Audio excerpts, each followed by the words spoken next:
Assalamualaikum warahmatullahi wabarakatuh. Di sini kami akan menjelaskan tentang hukum Archimedes. Sebelumnya, perkenalkan kami dari kelompok 3 yang beranggotakan Panggil Restu Muhammad Al-Ajra, Elvia Restari, Alexandria, dan Muti Soleha. Apa yang sebenarnya terjadi pada animasi berikut ini dan mengapa hal itu bisa terjadi?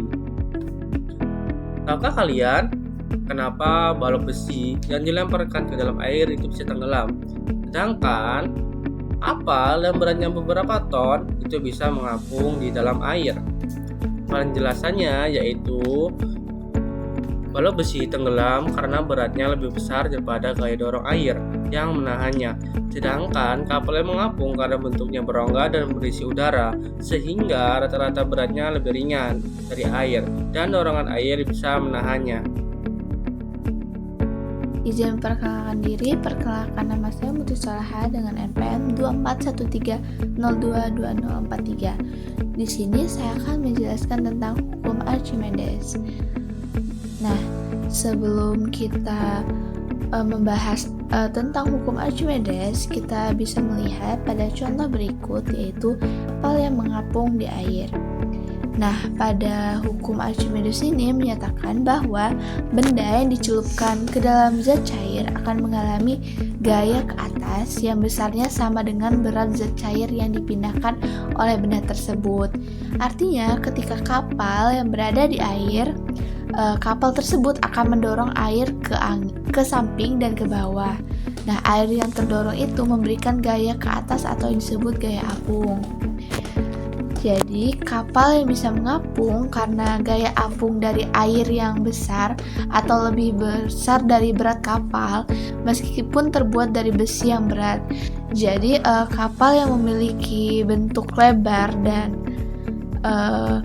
besar tersebut memiliki rongga udara di dalamnya, sehingga volume air yang dipindahkan besar dan gaya apungnya cukup untuk menahan atau menampung agar kapal tersebut tidak tenggelam.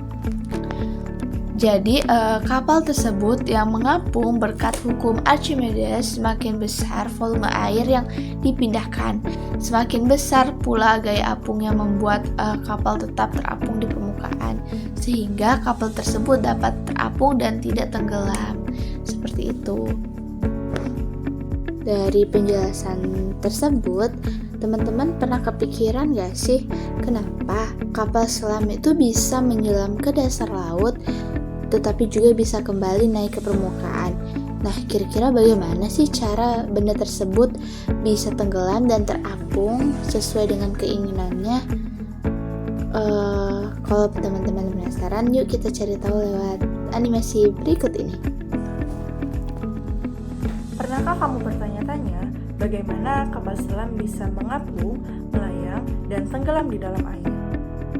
Rahasianya ada pada hukum Archimedes, hukum tentang gaya apung. Gaya ini disebut gaya apung dan menemukan apakah kapal selam akan tenggelam, melayang, atau mengapung. Ketika tangki balas kosong dan berisi udara, massa jenis kapal selam menjadi lebih kecil daripada air laut. Akibatnya, gaya apung lebih besar dari berat kapal sehingga kapal selam mengapung di permukaan. Saat sebagian air dipompa masuk ke dalam tangki balas, massa jenis kapal bertambah.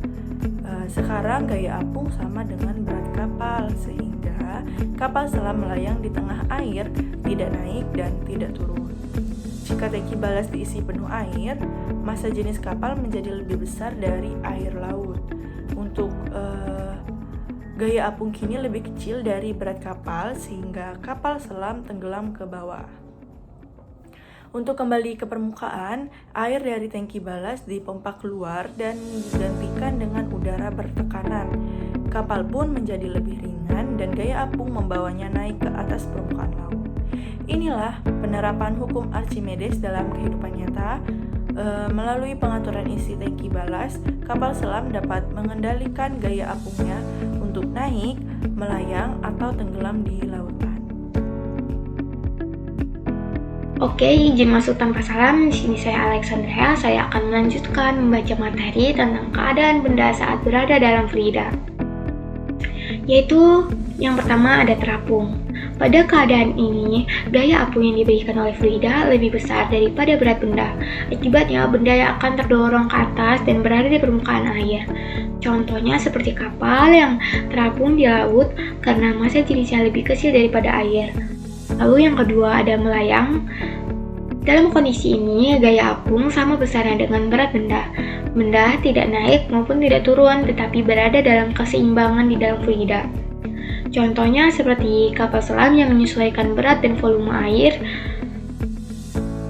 di dalam tangkinya agar melayang di kedalaman tertentu. Lalu yang ketiga ada tenggelam. Pada kondisi tenggelam ini, gaya apung lebih kecil daripada berat benda. Jadi, benda akan bergerak ke bawah dan tenggelam. Hal ini terjadi karena massa jenis benda lebih besar daripada massa jenis fluida.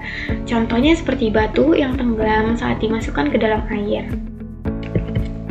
Ada pula bunyi hukum Archimedes, yaitu suatu benda yang dicelupkan sebagian atau seluruhnya ke dalam fluida, maka akan mengalami gaya ke atas yang besarnya sama dengan fluida yang dipindahkan oleh benda tersebut. Jadi, kesimpulannya,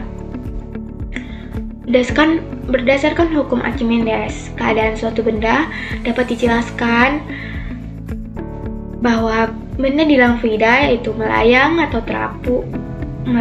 tenggelam atau terapung dapat ditentukan oleh perbandingan antara gaya ke atas atau gaya apung yang diberikan oleh fluida dengan berat benda itu sendiri. Jadi, apabila gaya apung lebih besar daripada berat benda, maka benda akan terapung di permukaan fluida. Lalu, jika keduanya gaya tersebut sama, benda akan berada dalam kondisi melayang di tengah-tengah fluida. Namun, jika gaya apung lebih kecil daripada berat benda, maka benda akan tenggelam ke dalam fluida. Dengan demikian, hukum Archimedes benar-benar menjelaskan hubungan antara gaya apung, berat benda, dan massa jenis, serta menjadi dasar bagi berbagai penerapan dalam kehidupan sehari-hari seperti cara kerja kapal dan kapal selam. Sekian dari kami akhiri. Wassalamualaikum warahmatullahi wabarakatuh.